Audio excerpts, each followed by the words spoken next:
This is Locker Room Rewind, brought to you by Chunky Nelms Insurance. Here's Ryan Reynolds and Jaden Hart.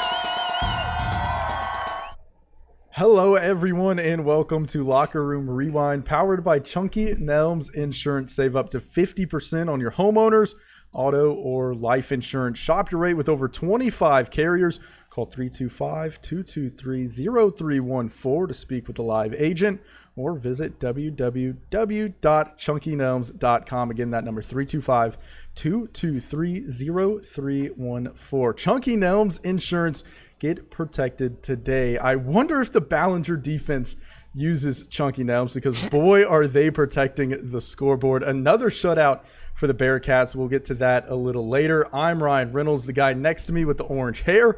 That is KSAN Sports Director Jaden Hart. And what a week for high school football. What a season for high school football for classes 4A through 1A. We're already done with the regular season, and that went by fast. Yeah, I can't believe it, to be honest with you. It's been just one of those things that just seems like just a few weeks ago I was talking about district starting, and now we're there. The regular season's done, district's settled, and playoffs start in just 1 week, or really not even a week. We get a lot of games on Thursday night, so we're right in the thick of everything right now. In the blink of an eye, it just felt like we were still doing our two-a-days tour, going around to all the other teams. But this week in particular, extremely exciting. I know we mentioned in the preview cast, it was also extremely straightforward, but we'll get to all the action. We had 6 Concho Valley teams with chances to claim outright district titles. We saw Water Valley do it on Thursday with their 60-0 win over Paint Rock. The Wildcats winning the outright district title in District 14 1A Division 1. The other teams, Ballinger, Mason, Cristoval, Sterling City, and Blackwell. We'll touch on all of those matchups in today's show. Let's start in District 2-6A with the Central Bobcats. Not the regular season finale for them. They're just kind of starting a district play. They have a couple games left. They battled Midland High on the road. They took home the win, 54-31, to improve to 4-0 in district play. They also claimed a playoff spot for the 12th straight year with the win, kind of keeping that streak going. Yeah, no, I mean, that just is a kudos to Coach Davis and what he's built this program into. And, you know, being in a Metroplex heavy district for the past 2 years kept the streak alive, and then returning back to facing your traditional rivals and just rolling through it to start out 4-0 and everything. It's just impressive, because, I mean, year in and year out, you can count on, no matter who is on the football field for the Cats, Coach Davis and his staff are just getting the job done. And this Central team, they just look different here in district play. 4 straight wins. They took an early 19-0 lead in the second quarter over the Bulldogs. They led 27-14 at the half. The Bobcats, they scored 1 touchdown in the third, 3 in the fourth to put the game out of reach. And I really think the headliner, I don't think we can make any argument about this, was the senior quarterback, Malachi Brown, the 3-year starter, 24 of 39 for 257 yards and a school record 6 touchdown passes. I know he reached the 5 touchdown mark in 2 of the back-to-back games. In 2 of the 4 district games against Abilene, and then against Odessa, he had 5 touchdown passes. Get this. So 2 of them to Seth Levesque, 1 to Tyler Hill, 1 to Malik Haywood, 1 to Trip Noble. Just the list goes on for these talented skilled position players. And it just continues to be one of those things where they continue to find just the open guy. It isn't that they're keen on Lifesty to get the ball every play, or Seth Levesque, who's been awesome this season, or the Hill brothers, who, again, have been awesome. It's kind of hard to say that one receiver has been a standalone guy, because Malachi has been able to spread the ball a really great job doing it too. And as long as they can keep that up, and that receiving core is able to be consistent with catching balls like they have, then this offense is going to flourish. Really makes for a more dynamic team. You don't know who's going to get the ball. Exactly. You don't know who's going to be open, who's going to get the catch. It is crazy. So on top of those 6 touchdown passes, Malachi Brown, he also ran the ball 10 times for 76 yards. He has that to his game. Got to keep your eye out on that. The record breaker, it came on a 12-yard strike to Jalen Lifesty. Add him to the list as well. Samuel Navarrete continuing his explosive play, 8 carries, team high, 86 yards. Central scored a total of 8 touchdowns last night. It just kind of seems to be the narrative. Want to continue another narrative? How about the Bobcat defense as well? Coming off extremely strong. 5 sacks and 2 interceptions for the Central Bobcats. Yeah, that one of them, at least that I know of, was early in the game too. Midland High driving down there. Bobcats had the lead, and then as I think we're showing that play right there, they took it away from them in the red zone, which is huge. Anytime you can limit a team from scoring, it's the cliche of football. But takeaways, especially if you take away an opponent from scoring, you're more than likely going to win. The one thing, though, and it's not to be negative because we are being very positive about the Cats. They have, listening to the broadcast online or the radio broadcast, there were penalties. They were jumping off sides. But it was one of those things that while it didn't affect the outcome of the game, it can down the road with these next 2 opponents coming up. And it's something that I feel like, Coach Davis and the staff will probably be really harping on coming into this bye week. Let's get this stuff cleaned up because Permian, a team that is just a game back coming to of town. them. Yeah, the big one. But, I say that's the big one. I personally think the big one is the week after that with Central going to Midland to take Midland Lee on, who I still feel like, Central's proven right now that they're the best team in the district because they haven't lost a game. But then you can also make that argument that, okay, well, the 2 other good teams in the district are Permian and Lee. And I would still say that even though Permian beat Lee is still right there at the top and that jostling with Central for, kind of that top team without actually playing yet. Yeah, the next 2 games huge for Central. Let's not forget Kente Nichols, probably one of the biggest special teams plays of the season so far for Central. A 91-yard kick return touchdown for Central. You mentioned the rest of the Little Southwest Conference. Permian beat Odessa last night 45-7. Midland Lee beat Friendship 50-21. Pretty straightforward with those scores as we expected. But Central, they will look to get some rest under their belt. It's been a long season already, and they got two huge games coming up for them. Those 2 games, the Bobcats clinched that playoff spot, as you mentioned. That was one of the season goals when we were talking to Coach Davis. They had 3, clinching a playoff spot, winning a district championship, and everyone's goal to win a state title. And you mark one of those off the week or off the list going into a bye week. It's a little bit of weight off your shoulders, but I feel like those guys are even though they're a bye, and you can say, okay, well, there's positives of having a bye. There's also negatives of having a bye. The positive, obviously, you get rest. The negative could be, okay, well, you're off a week, so you might, get complacent or that could come out sluggish. Yeah, that momentum that you've carried these last 4 games might not be, something could happen, like you said, coming out sluggish. But the fact that it's Permian here, I feel like that kind of just cancels that out. But we'll get to that one in a couple weeks. But that's going to be a big one, no doubt about it. Oh yeah, shout out to the Central fan base as well. I saw a Facebook post. I think Jaden heard it on the broadcast over the radio.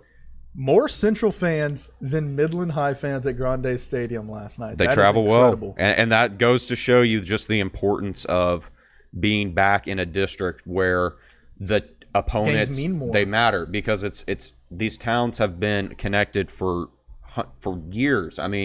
Decades go back with this sentimental value, and like you can trace a lot of these matchups past the the 1950s, whenever the UIL put that district, I think it was 4A, or there weren't divisions, but it would have been 4A District 1. And, that's the original Little Southwest Conference was formed with Borger in there, which is crazy to think about. But, it goes back past that. And that's what makes it so cool, is to see, the Bobcat fans traveling. I'm sure the Permian fans are going to travel here. And, it's just going to be the atmosphere for those games are just electric. It's what makes bigger high school football fun. And I've said it for the past 2 weeks. I'm really excited to see San Angelo Stadium packed to the T on November 20th when Permian comes to town, because that is just one, it's an amazing stadium. Two, not being from West Texas, I'm just ready to experience something like that, because I really just haven't so far. With the regulations in place, yeah, it's going to be interesting. I mean, there'll be 50% capacity there, but it will definitely be at max capacity for 50%. Like those tickets are going to be flying off the website or the shelf, whatever you want to say, pretty quick. So that one is that's the big one for Central fans right now. They get a week to kind of prepare for it, and more importantly, the team does. I know Coach Davis was saying last night after the game they're going to let the guys have a couple of days off, but by no means, like, the coaching staff's already getting a game plan going for Permian. They'll start implementing it later on in the week and be ready to go next week or the week after when they actually play that game. I know you and we will be patiently waiting to the best of our ability for that November 20th game against Permian. Central, they get the big win, 54-31 over Midland High. They improve to 4-0 in district play. Taking a look at the 2-6A standings before we move on. Permian, they're 3-1. Midland lead 2-1. Abilene 1-2. Midland 1-2. Friendship 1-3. And Odessa falls to 0-3. Permian will take on Midland High next Friday. Midland Lee, Midland High. Midland Lee will take on Odessa High, and then Abilene, they have the good old Friendship. That's going to be that's a massive game because of just kind of looking at how things have played out. That very well could determine who's going to be the final playoff team. Good stuff for the Central Bobcats moving forward. District 2 3A Division 2. Let's talk about those Ballinger Bearcats that we mentioned at the top of the show. They just toppled over Sonora on the road, 42-0 for its first district championship since 2008. That's an outright title for them. And what a night for the Bearcat defense. Their third shutout this season. Ballinger finishing with a 9-1 overall record, 5-0 in district. Those 9 wins, the most since 2002. It's been a great season to not only be a Ballinger Bearcat, but a Ballinger Bearcat fan. This program, it's done some great things this season. Yeah, Coach Chuck Lipsey had started out, saying that these guys they've played together for years. They had the high expectation entering the season of doing what they've done, performing at a high level, going through and winning a district championship, and now we'll see the expectation of also competing in a loaded region, might I add, and that'll be something that we'll have to talk about when we start doing our playoff preview. But so far so good for Ballinger. I really have just been impressed with Carter Arrett, just the fact that he stepped in when Tyler Vaughn went down and has played great at quarterback. And then Tyler, they've still found ways to get him involved offensively. He's still playing quarterback. He's playing a bit receiver, a bit of, scoring touchdowns at playing receiver. And, and then on defense, Tyler has been great also. And, you got Adam Wynn up there on the offensive and defensive line who, does not get enough attention like he should, I feel like, because – last season he was all-state offense and defense, and that definitely helped with everything. But man, he's just a very, every time you're around that football team, just a very poised, calm leader. You can tell that's a guy that they are looking to each and every week. And then on the field, I mean, defensively, man, like the times I've gone and watched them, he's just getting after the football and causing havoc for that offensive line. So, Ballinger, they've been great, and that defense has been one of the best in 3A Division 2 this season. We always talk about, when we talk about Ballinger, we always talk about just kind of the balance that they have on both sides of the ball. Ballinger, they shut out Sonora. Not only did they do that on the defensive side, but they also racked up 448 total yards in the win over the Broncos. But I'm right in agreement with you, Eric. It's definitely having a newcomer of the year type season. Yeah. If we're talking about just all across the Concho Valley. Last night, 277 yards, 1 passing touchdown, 1 rushing touchdown. You mentioned how he stepped in for Vaughn early in the season. That offense really didn't miss a beat with him. No, and that's and that's really what I guess has been the most impressive thing is not that, Carter's a junior, and it's not that he wouldn't be, hadn't played around these guys or anything like that. But, the fact that it's that next man up mentality that you hear all the time, and, came in the Jim Ned game and scored that huge touchdown against a really good football team.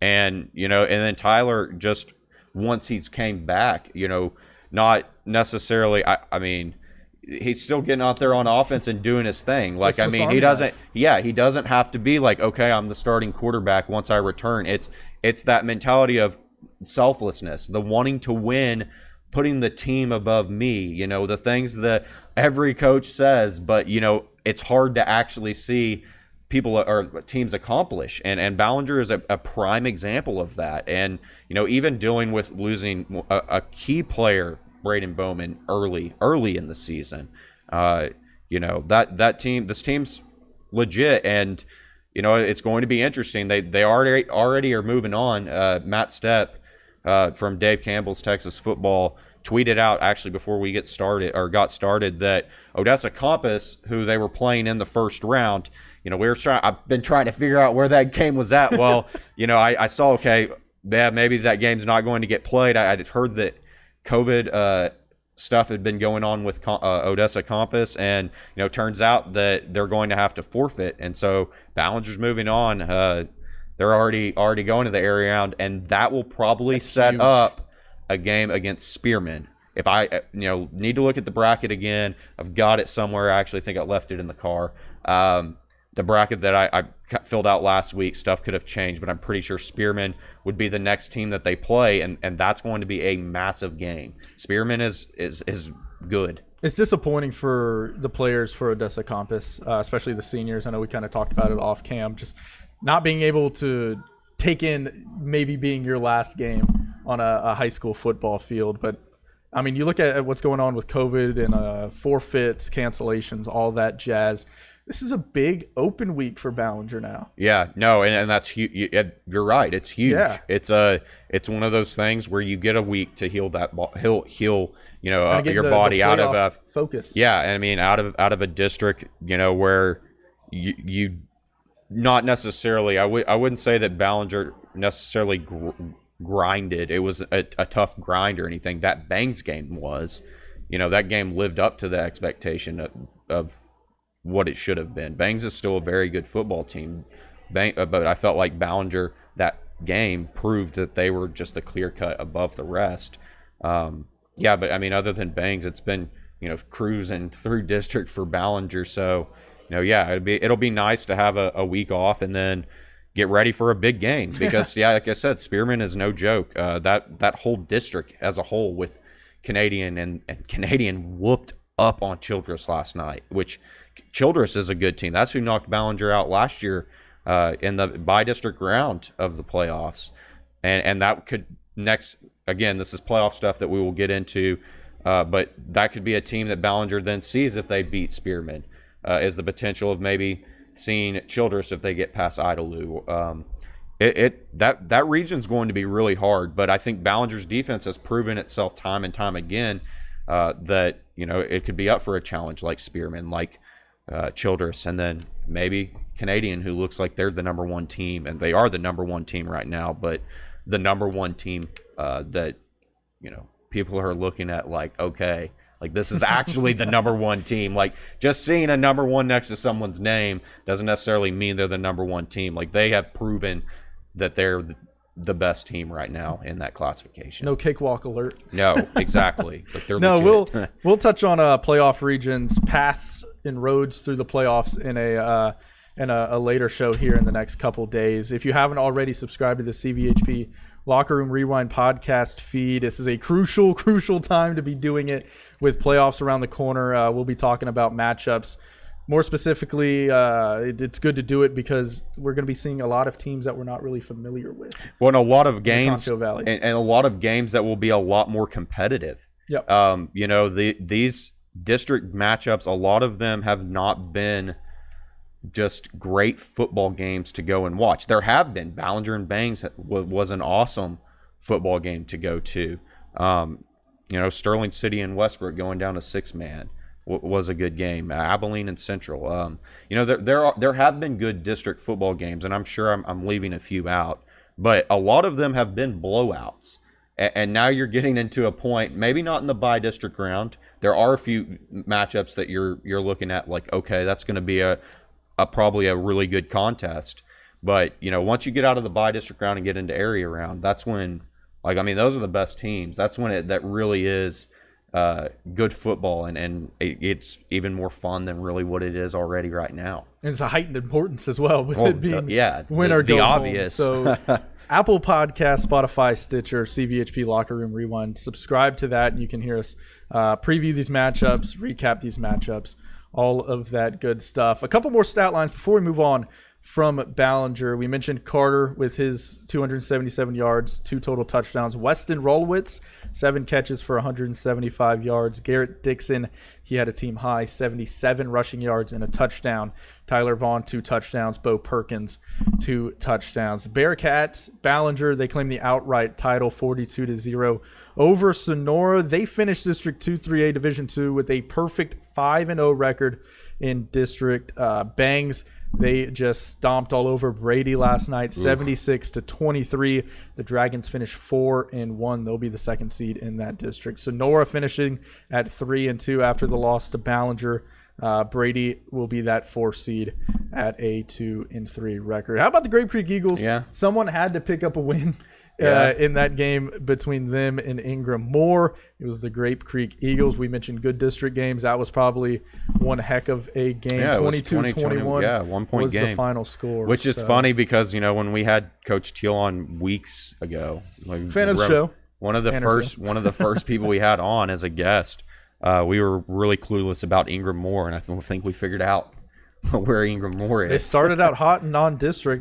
And, you get to district play. And goes to show you. 5-0. Goes to show you that those non-district games are just they mean something, but, man, it doesn't necessarily you're going to be good if you go 5-0 or 4-0 in district. So briefly, non-district, when we talk about these matchups, let's not reveal too much of the playoff our playoff thoughts, because like I said, we'll talk about that stuff in the preview cast. But as you mentioned, Ballinger and Odessa Compass has to cancel forfeit because of COVID. So Ballinger is moving on to the area round. Sonora will take on Alpine. Do you have kind of some matchup? Yeah, 7 p.m. Thursday, Badger Stadium in McCamey is where that one's going to be. And then Brady will take on Crane here in San Angelo Stadium if you want to catch some playoff action and stay in town. That one on November 12th. Kickoff time 7 p.m. at San Angelo Stadium. Really tough game for the Bulldogs there. Crane's good. Yeah, Crane is really good. They're district champions, right? Former Sonora coach, Coach Cordell over there leading that Crane Golden Cranes. It's kind of such a fancy name, the Crane Golden Cranes. And then I think their women's teams are the Crane Lady Cranes. So that's honestly probably one of my favorites, besides the Snook Blue Jays. But again, we'll get to that. That's a good one. In a later show. District 14 2A Division II, the Christoval Cougars.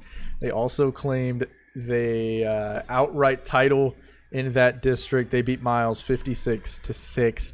This one kind of more significant, though. The first 11-man outright title in school history for Christoval. Also, their 9th straight win.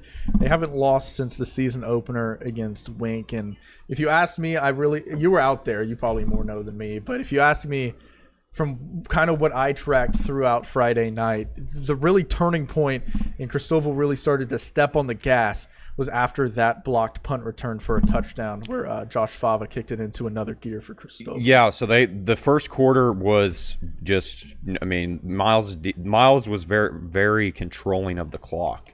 They were milking that thing on offense. Kind of what you got to do against this Christoval and they scored, but they scored. And Christoval scored, so it was 6-6.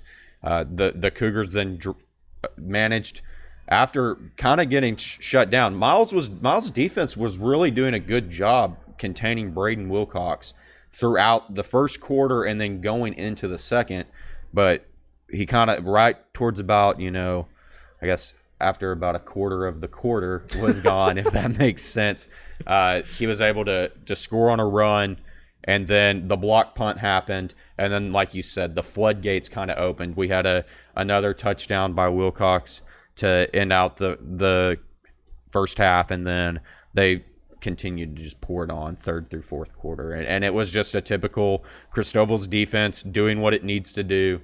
Not necessarily, no offense to Miles. Miles has been, adapting with a lot of underclassmen this year, a new head coach. That's a situation that you can't just walk in and have success. And I know Coach Wilhelm will eventually turn that around over in Miles. And who knows, next season they could be one of those teams with some returners that, could be a good football team. But speaking about Cristoval, when you have an offense that necessarily isn't as great like Miles's is, and a defense that's really good, you're going to perform the way that they did, where they're forcing turnovers, blocking punts. I know that's special teams, but it's also the same guys. When you're playing 2A football, those are the same guys playing both sides of the ball. So, it's been one of those deals where Cristoval is just those guys have been dominant in nearly every aspect all season long. Even in that game against Wink that they lost, they were right there in it. I say that all the time, but they had Wink going into the fourth quarter, and Wink just came back. Yeah. And then Wink's proven to be a good team. McCamey beat them, but Wink's still a good football team. And so, look, things look really good for Cristoval heading into the playoffs, especially considering the region they're in. I was just about to say that. I feel really good about Cristoval and kind of the path. I know we looked ahead of time, kind of the path that they're going to have to go to. We'll touch on that in the later show. Bo Jolly, Josh Fava, Braden Wilcox. That is just the trio. One good trio for Cristoval on offense. It just kind of shows you, especially with Braden Wilcox. I know we talk about him a lot. We call him the human highlight reel, but it just goes to show you how having a dynamic athlete like that on your team and what it can do for your team. Miles had an athlete like that last year with Davian Martinez. Mm-hmm. They made the playoffs. They had a good season last year. Mm-hmm. He graduates, new coach comes in, new schemes. Miles misses the playoffs at 1-4 in district. Well, and we brag about Braden Wilcox for being a human highlight reel at quarterback. And he rightfully so. I saw last night he nearly scored a touchdown where he ran back and forth on the side. Going left, going right, going left, going right. Did it 2 more times, then broke a tackle, goes to the sideline, puts on the brakes, made a kid miss, then faked like he was about to run out of bounds to throw. It was insane, and then just dropped the football on the 5 and it went out of bounds. It would have been probably the play of the year. And I've got it on film. We got to go and watch it at some point. But, it was insane. But the point, I guess, that I'm leading to is defensively. Oh, yeah. Braden is great. He even said this week that he likes playing defense more than he does offense. And you can see there'll be times when you'll see it's like a flash of light almost, or a real red flash come across your screen when you're shooting highlights. Because the majority of the time when we're at these games, that's what we're doing. We're looking through a tiny lens. But you see that red flash shoot through there, and it's Wilcox coming in. Number 10. Coming in for a tackle. He's the speed, the all-around speed just gives them such a big advantage with him on the football field. And, Fava's been great this season, bodying kids at running back. Just running them over. And then defensively getting in there. You can't say enough about Bo and what he's accomplished at receiver. And also defensively. All of these impact players play both sides. Both sides of the ball and have been doing a really good job. And I'm excited to see what Cristoval can do because, the region sets them up for where you could make an argument that they're going to go pretty far and then it's going to be them in Fall City and, that could be to move on to the state semifinal and play Mart more than likely, getting way down the road. But, this could be a historic year. They already have made history. Yep. And they just could be one of those deals where you keep adding to the record books, and deservingly so because of the senior year for Wilcox. Not many seniors on this team, a lot of returners, but not many seniors, and for Wilcox to go out with a bang, fingers crossed. We want all of our teams to do well. Yeah. But just a historic class of And athletes they'll for have all these Cristobal kids as well. back next year. A majority of them are coming back next year. You won't have Braden back. That's what's exciting. But they're and he don't get me wrong. Braden Wilcox makes a huge difference. If he were to losing him and that, we're getting way ahead of time now. But they're still going to be loaded next season with returners. So congrats to Cristobal. They made history last night. Their first 11-man outright district title in school history. They beat Miles 56-6. I was about to say 5-6 to 6. 56-6. They finish 14-2A Division II with a perfect 5-0 district record. El Dorado, they locked up the 2 seed after Junction had to forfeit due to COVID. So they finish district 4-1. Rock Springs, they beat Menard 54-21. They finish at 3-2, and then Junction, they were kind of round out the playoff teams at the 4 seed in 14-2A Division II at 2-3. Miles Menard, they missed the playoffs, as I already mentioned. Miles at 1-4, Menard at 0-5. Taking a look at the by-district rounds, kind of the pairings that we have. Cristobal, they'll play the winner of Burton in Somerville. That one's going on right now. Yeah, I believe they're going on right now. That one being played out, or this game between Cristobal and the winner of Burton and Somerville will be played Thursday at Llano Stadium. Can 6 still get some p.m. Cooper's barbecue. Yeah, that's gotta love Cooper's. That one kind of an early kickoff, 6 p.m. They have that one scheduled. El Dorado versus Iola. Do we have pairing? I believe They're going to play at 7:00 Friday. In Llano Llano, Stadium. I believe. Or no, 2 p.m. excuse me, 2 p.m. Saturday at Llano Stadium in Llano. So El Dorado and Iola, 2 p.m. Saturday, Llano Stadium. Just to be more clear with you guys. Yeah, so on both that. Cristobal and El Dorado get to go to Llano this week. And then Snook, the Blue Jays with the awesome logo. They will take on Junction Saturday at 7 p.m. at Chaparral Stadium in Austin. A lot of long drives. Yeah, well, Long drives but for that this district, the district that they are paired with, it goes just kind of with being either a Region 2 team or a Region 4 team, pretty much. Last time around, they were all Region 2 teams. This time around, you can get the easier route, but you're going pretty much facing teams like Bryan and College Station. I mean, it's getting 4.5 hour, 5.5 hour drive between the two schools. So you're going to have further driving distance, and more than likely we're going to see that for most of the playoffs for these teams. Yeah, another, I guess, 2 Concho Valley teams that will have to drive far in this first round of the playoffs are our teams in 14-2A Division I, Mason and Ozona. The Punchers, they claim the outright title with a dominant 49-0 win over Johnson City last night. Ozona, they lock up the 2 seed with a 20-0 win. I'm sorry. Ozona beat Johnson City 20-0. Yeah. Mason beat Brackettville 49-0. The Punchers defense coming in clutch, holding Brackett to just 33 total yards of offense. 50th straight district win for Mason. Crazy. Just another dominant program, Wall has been dominant the past decade. Mason's right there in the conversation, and they actually achieved the feat of getting 10 straight district titles. And it's hard to 50 straight after district that games. after the start that Mason had. People were worrying about them. We'll see how they do in the postseason. That's a loaded region. They'll eventually have to play Shiner. If you beat Shiner, then you're going to get Refugio at some point. Always a kind of a task at hand there, but kudos and congrats to Coach McLeod and the Punchers for turning it around and just cruising. I mean, just going through district. Other than Ozona, that game was awesome. Between those Ozona and Mason, I still feel like, yeah, you have to give Mason the edge, but I still feel like Ozona, is just right there with Mason as far as a tier in that district, and then everyone else is kind of way below them. Johnson City did give Ozona a good little scare. I wouldn't say scare, but it was only 6-0 going into the half, and eventually Ozona kind of got cooking a little bit in the second, but it's not like they just blew them out like some of the other games they've played. But yeah, congrats to Mason, because they really had a lot of spotlight, I guess, because it's the Mason Punchers, and you're starting out 0-4. That people aren't used to seeing that, and they cut out the noise and all the BS and just went for it, man. Took care of business in district play for sure.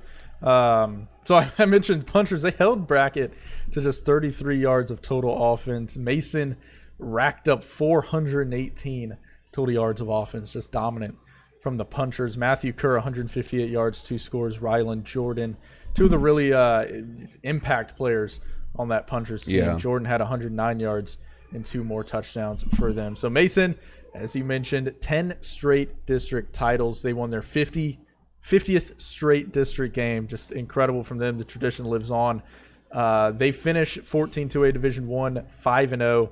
Ozona 4-1. That only loss coming to a really good Mason team, like we mentioned, in a really good game. Throw that in the mix of good district games. That's the one I forget that we've seen this season. Johnson City, they are your third team out of that district at 3-2. Then we kind of had a reverse 3-way tie for the fourth and final. Gosh, I can't believe Centerpoint beat Harper. Harper got the playoff spot. So they all finished 1-4, but Harper got the final playoff spot. And I, to be honest, kind of figured that Harper was going to beat Centerpoint last night. Centerpoint beat them by 3 points. So that was one of those things that it's like you couldn't have a scenario where, or I think that it wasn't, it's a 3-way tie, but it's one of those scenarios where I think Brackett had to win or something like that. And, for them to be in, it was pretty much Harper's to lose. And, they're still in the playoffs. They lost, but they're still in. And they get to play Shiner. Good. Oh, yeah, good luck. So Mason, Ozona, Johnson City, and Harper are your 4 playoff teams out of District 14 2A Division 1. We're not going to get into it now. Yeah. We're not going to get into it now, the kind of road and teams that both Mason and Ozona have to play, but we will direct our focus to these by-district pairings. Mason, they take on Weimar, 7 p.m. Thursday at Shelton Stadium in Buda. And then Ozona, thanks for the correction. Ozona, and throw this name in one of the greatest school names in Texas, in my opinion. Ozona taking on Flatonia. That is just awesome. That's an awesome school name. Flatonia, 7:30 p.m. Thursday at Comalander Stadium in San Antonio. Flatonia just kind of seems like something a bad guy would steal in a movie and be like, oh man, he stole the Flatonia. That's just what I think. I don't even know, man. I'm not going to get started on that tangent. So Ozona versus Flatonia. We'll touch on those a little later in a more, I guess, playoff-centric episode in the future. Good job for Mason and Ozona. Like we mentioned, the 2 clear-cut favorites in that district. As you mentioned, the different tiers for 14-2A Division 1. Moving on. Should we move on? I think we should move on. Yeah. District 3-3A Division 1. Well, they downed early 19-7. However, 6th-ranked Jim Ned blew out Clyde 42-6. So the Indians claim the outright district championship, ending Wall's district title streak at 9 straight. The Hawks are still in the playoffs, though, as the 2 seed out of this district. TLCA, the other Concho Valley team, they fell to Breckenridge 42-0. Yeah, Wall, second game rolling out with Gabe Haskins at quarterback. They got 12 points on the board going into the half, and then scored 1 in the second half. The offense, I would say that if you go and talk to Coach Guy, he probably would say that he expected them to score a little bit more points, and a win is a win, everything, but I think Coach Guy was probably expecting a little bit more out of the offense. Defense just continuing to do what they've been doing for most of this season. And Coach Slaughter, man, at defensive coordinator every year, just can turn out a good defense. And it helps when you have the size that Wall does and speed that some of those corners like Taven Espinoza and Bryson Ballard and those guys, good football players. And be an interesting one next week when they play Boyd, because that district is good. With Breckenridge and TLCA entering last night, both winless, kind of the playoff teams were pretty much set in stone. It's just kind of seeding. Yeah, I mean, you could made there was the argument with Clyde maybe forcing that 3-way tie, but I mean, they would only still cap them they get a cap of 15 points. So it doesn't matter if Clyde beat Jim Ned by 50, they were still going to only be allotted 15 points towards a tiebreaker scenario. They all three had forfeits, and I think it basically, then it comes down to the fact that Jim Ned beat Wall by the margin they did. So, yeah, I mean, look, Jim Ned's good. I don't think I really. Good's an understatement. I mean, yeah, Jim Ned's good, and it's going to be really fun to see them play Brock, because Brock looks like they are just on a mission, and I mean. The only game that was close for them was against Iowa Park, and Iowa Park's not even in their classification, and a ranked team and a good football team at that.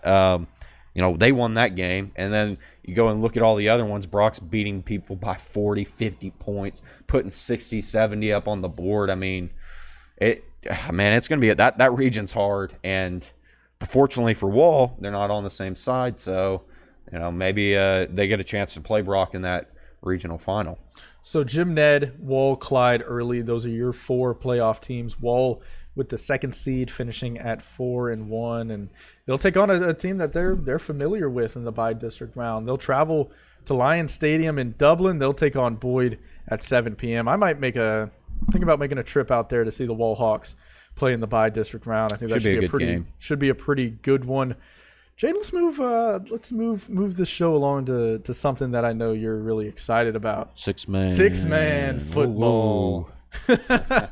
District 14 1A Division 1. We mentioned at the top of the show, Water Valley, they claimed the outright title by beating Paint Rock on Thursday 60-0. That set up a win-or-go-home between Erie and County and Eden last night. The winner punching their ticket to the playoffs. And the Hornets got the job done. They come up with a big win over Eden, 78-52. Erie and County advancing to the playoffs in its first UIL season as a 6-man program. And I was actually out there shooting these highlights that you're seeing right now on the webcast last night. And these two teams were trading blows back and forth really early in the game. Even Hunter Rogers. I mean, we've seen what this Eden team has done.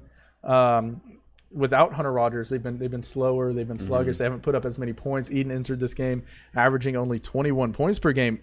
Rogers left the ball game. They still went down the field and scored. I was like, man, we got ourselves a ball game here. I mean, it was left and right. Erie and County would score. Eden would score. I was like, when is this going to stop? And it eventually did in the second half. Erie and County just kind of pulled away. So kudos to head coach Don Cofell and the Erie and County Hornets. I can say he's a friend of the show because he's been on the show. So, yeah, hey, how about that? I mean, they got the job done. Eden, man, I felt like I had pretty high expectations for Eden. I did as well. I think when you look at the district predictions, I think even the experts did as well. It was that. I mean, yeah, like predictions and everything, but just the kind of like you get like a scenario where you have like that perfect kind of storm of players and talent on your roster with Hunter Rogers, Julian Gamboa. I mean, those two guys, clear cut like studs, and Caleb Tenney too. You can't not mention him. Explosive. It's not that they didn't have talent; they were hurt all year. I mean, I'm making excuses for them. Look, I guess the point I'm trying to make is, despite all of that, they left it all on the line last night, and Erie and County too. Congrats to them. They deserve it. They've lost only one game this season. It was to the 10th team that ranked, beat everyone. The only teams that they struggled against were the second and third ranked team in the state now. And we'll see how Water Valley does and everything in the playoffs. Erie and County's got a challenge next week with May, but it was what it needed to be, because this game all season long we looked at it as maybe the district title game. Okay, it's not the district title game. It still had value. It still had that playoff value, and it was still fun. And keeping up with it. I know you went out there and everything. And you said it's back and forth. Me keeping up with it, I just I honestly thought Erie and County was going to go in there and just with the way that Eden had been playing all season, I thought Erie and County would have probably have handled them a lot easier than what the score indicates. And that game was a lot closer than the score indicates too. I feel like me and Erie started to pull away in the second half, but Yeah, I mean, that was an all-around – that's what you want to see out of a six-man football game with a playoff spot on the line and everything. Eden, the two-time defending district champions, they finished the season at 3-7 overall, something I know both of us didn't really expect this season. But, I mean, like I said at the 6 o'clock newscast last night, we got to give credit where credit is due. In Water Valley, they earned that credit. Proved us finishing wrong. Perfect in district. Proved us wrong. 4-0. Along the way, they cracked the top 10 in Class 1A. And Coach Hayes, I mean, that's just his second year. And, I mean, he's won a state championship before. You know, he's a successful coach. Comes over here, and they you know, had battled adversity all year. They had to sit out and have games canceled because of COVID, and then you play the two of the best teams in the state and get blown out. You know, if the 3 weeks, 4 weeks, 5 weeks of the season, I think it ended up being 4 weeks, that they had to sit, and then those two blowouts. That you know, as a high school kid and everything, you could hang your head and say, well, I guess we're not any good, and well, this season's over. But they didn't, and they just, I mean, that turning point against Highland, and they just kept going and kept going and kept going, and you know, it sets up. Hopefully, you know, they get a win next week. I think they will against Baird. That team that it's kind of cool that they make it because they were in that independent state title game against Erie last year, and ended up beating Erie County. But you know, I think that Water Valley will have their way with them probably, and we'll set up a really fun next matchup for that one between Lakey and them. But again, Ryan, we'll get to that all in the playoff podcast. Yeah, all the Class 1A Division I by district games. Sterling City, obviously, they're in Water Valley, Erie County, all around the Concho Valley. So that's good if you want to go out and see some six-man playoff close. action. So Water Valley, you mentioned they'll take on Baird. That one will be played in Blackwell on Friday at 7 p.m. And then Erie County, they'll take on a tough May team. Fifth ranked May. In Robert Lee, Griffith Stadium at 7:30 p.m. That one on Friday as well. Moving on to the Sterling City Eagles, as we mentioned, they are in the playoffs and they do complete the perfect season. They beat Robert Lee 76-0. All 76 of those points coming in the first half, just taking care of business.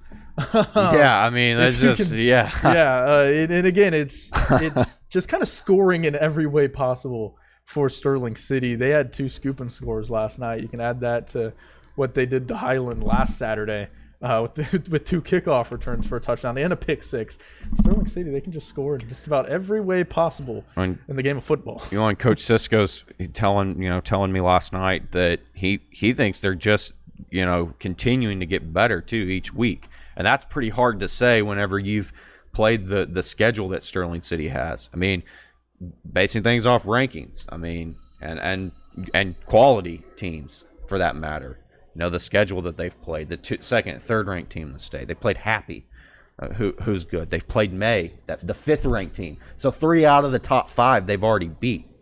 You know, and then you got Rankin looming, of course, like a rematch from last year. Man, those games last year were cool. Probably going to be.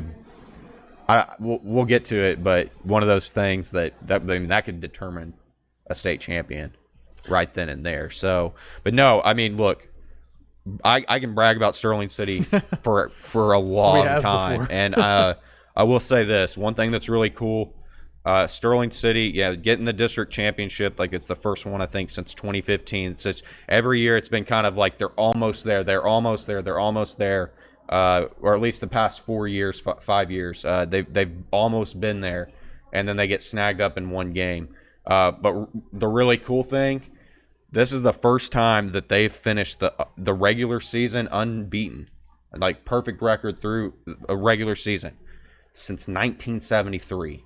And with the schedule that they played, again, doing that, just an impressive feat. And that's why they're the number 1 team in the state of Texas right now. I'm not the know-all of high school football, especially here in Texas, but I don't think there's a team out there that has the resume of Sterling City. I don't either. I'm convinced there is not. No, I mean, yeah, in the six-man ranks, no. I don't think there is a team that has the resume, and it'd be really hard to challenge anyone on that. And I'm not a Texas know-it-all, I like to keep up with this stuff because one, it's my job. Oh yeah. And it's really fun to watch. But no, I mean, yeah, like it'd be very hard to make a case that Sterling City, just based on opponent, strength of schedule, all of that stuff, just the way they've played. I mean, yeah, some of those games were close. The game against Borden County came back to being close. The game against Happy was close. Westbrook kind of made things interesting, but Sterling City controlled that. Regardless, the point being, I completely agree with that point. And that game, their second game, I think next week they're going to get past Hermley pretty easily. Hermley, though, I mean, you can't count them out. They were undefeated at one point. Ira got them, and I think they ended up finishing with 2 losses. But yeah, I mean, we'll see. We'll see. It could be we could be talking about a really big game here in the next coming weeks with them. Westbrook, Borden County, May, Happy, and even an O'Donnell team. O'Donnell's good too, yeah. Some people picked O'Donnell to beat Sterling City. O'Donnell's right there in Region 1 to maybe make some noise and create some chaos with Happy and Borden County in that region. They're ready for these teams in playoff, and it's going to be an extremely exciting run for the Eagles. They get Hermley in the bi-district round, that one also in Robert Lee. So you can just have a jam-packed, I'm going out there, yeah. You can just have a jam-packed six-man week next week, especially if you don't want to travel out of the Concho Valley. That game at 7:30 on Thursday. So you can even let me go ahead and take a look at the list here. You can go to Sterling City, or you can go to the Sterling City game on Thursday in Robert Lee, and then turn around and come back the very next day and watch May take on Erie and County. Yep. And then Saturday, more than likely, we can get to the team we're about to talk about, which is the Blackwell Hornets in a very confusing District 6-1A Division II season. Blackwell and Lorain, they played it out for a district championship. Blackwell beat them 42-44. It was a really close game. I don't think any one of us kind of expected a blowout. At one point, this game was 24-24. Lorain was kind of keeping close. Blackwell ended up pulling away. They win it 52-44.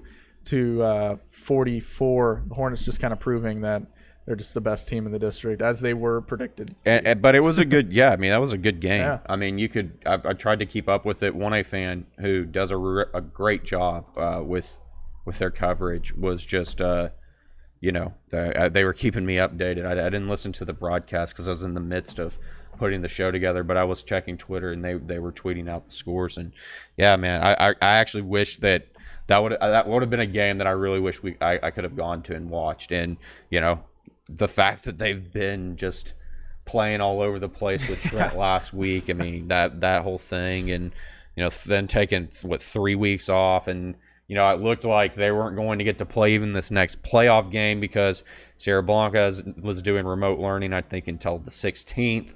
And so it's like, okay, are we going to see a first round bye? Well, I mean, fortunately, they're going to play supposedly. So I guess that's it. I mean, exciting for Blackwell, good for the Hornets. I want to see them make another run. It's been a weird year, man. It's been a really, really weird year. Blackwell, they will take on Sierra Blanca. I don't think we have the time and location for that game yet. I just know it's on Saturday. The date, it is on Saturday. And before you guys say anything, let's not forget, the Lakeview Chiefs are also in the playoffs. Yes. As the 4 seed. Let's go ahead and mention them in Class 4A Division 1. They will take on Clint at Wink Wildcat Stadium on Friday, 7 p.m. Yeah, one of the few Friday night games that we've actually got this week. So, an opportunity to go catch the Chiefs. We'll see. They played Clint last year. Clint got them 35-21. So, I mean, maybe this is Lakeview's opportunity to add to that playoff win column. 14 Concho Valley teams punch their ticket to the playoffs this season. If you're more of a visual person, go ahead and head over to ConchoValleyHomepage.com. We have all of these playoff pairings. I know Jaden and we both mentioned that we will update the list frequently as we can, as we get information in, as we get more information on Blackwell in. So yeah, head over to ConchoValleyHomepage.com. You can check out those pairings if you just kind of want to look at everything all at once. While you're at it, Apple Podcasts, Stitcher, Spotify. Search CVHP Locker Room Rewind. Subscribe to us. Turn on the notifications. You'll get one every time we upload a new episode. Throughout the playoffs, we'll try and continue to do these preview casts, recap casts. And like I said, they are heightened of importance now that it's win or go home. It's exciting. It's a really exciting time of year. Yeah.